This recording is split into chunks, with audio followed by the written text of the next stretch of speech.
మన భారతీయ సనాతన సంస్కృతి సంప్రదాయాల్లో ఆచార వ్యవహారాల్లో పూజ చేసుకునేటప్పుడు ఆచమనానికి ప్రత్యేకమైన ప్రాధాన్యత చెప్పడం జరిగింది.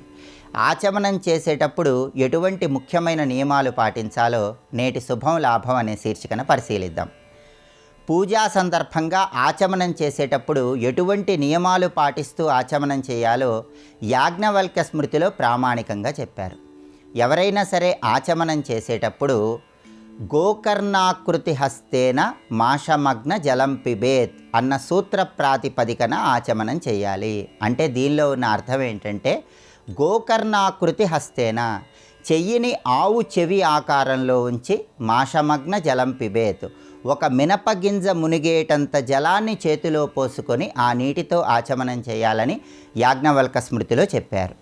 గోకర్ణము అంటే ఏ విధంగా ఉండాలంటే, ముందుగా అందరూ కూడా కుడి చేతి చూపుడు వేలును మడిచి, ఆ తర్వాత బొటన వేలుని కుడి చేతి చూపుడు వేలు మీదుగా మధ్యవేలు మధ్య భాగంలో ఉంచాలి. దీన్నే గోకర్ణము అనే పేరుతో పిలుస్తారు.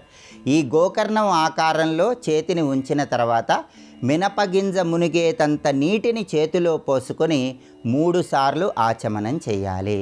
ఆచమనం చేసేటప్పుడు అందరూ కూడా ఓం కేశవాయ స్వాహ, ఓం నారాయణాయ స్వాహ, ఓం మాధవాయ స్వాహ అంటూ ఆచమనం చేస్తారు.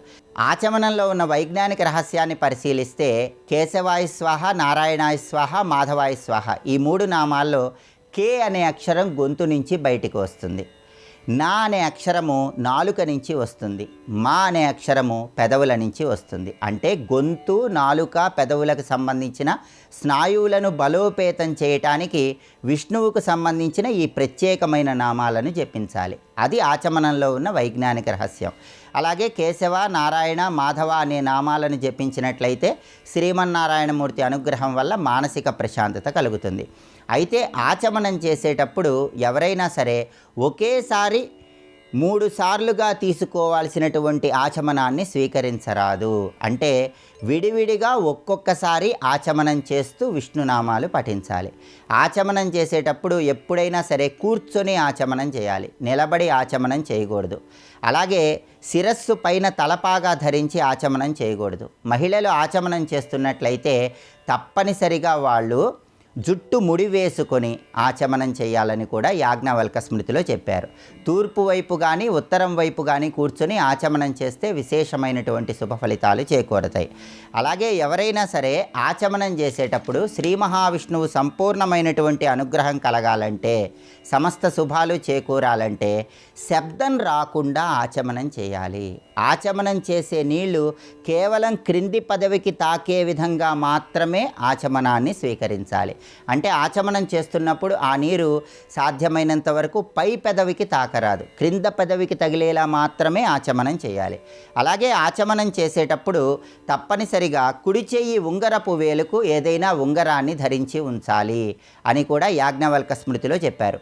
పురుషులైతే దర్భతో చేసినటువంటి ఉంగరాన్ని కానీ, వెండి ఉంగరం కానీ, బంగారపు ఉంగరం కానీ ఉంగరపు వేలుకు ధరించాలి. స్త్రీలు మాత్రం దర్భ ఉంగరం కాకుండా వెండి ఉంగరం కానీ, బంగారపు ఉంగరం కానీ, పంచలోహ ఉంగరం కానీ ఏదైనా సరే ఉంగరపు వేలుకి ఉంగరాన్ని ధరించి ఆచమనం చేస్తే ఉత్తమ ఫలితాలు కలుగుతాయి. పూజా విధి విధానంలో ఆచమనం చేసేటప్పుడు ఉంగరం వేలికి ఉంగరం ధరించకుండా ఆచమనం చేసిన, శబ్దం చేస్తూ ఆచమనం చేసిన, క్రింది పెదవికి మాత్రమే కాకుండా పై పెదవికి నీరు తగులుతూ ఆచమనం చేసిన ఆచమన ఫలితం తగ్గిపోతుందని యాజ్ఞవల్క స్మృతిలో ప్రామాణికంగా చెప్పారు. అలాగే తడి వస్త్రాలతో ఎట్టి పరిస్థితుల్లో ఆచమనం చేయరాదు. ఎప్పుడైనా సరే పొడి వస్త్రాలు ధరించి మాత్రమే ఆచమనం చేస్తే విశేషమైన శుభ ఫలితాలు చేకూరతాయి. కాబట్టి పూజా విధి విధానాల్లో ఆచమనం చేసేటప్పుడు యాజ్ఞవల్క స్మృతిలో చెప్పబడిన విధంగా ఈ నియమాలు పాటిస్తూ ఆచమనం చేసి పూజను ప్రారంభించినట్లయితే దైవం సంపూర్ణమైన అనుగ్రహానికి ప్రతి ఒక్కరూ సులభంగా పాత్రులు కావచ్చు.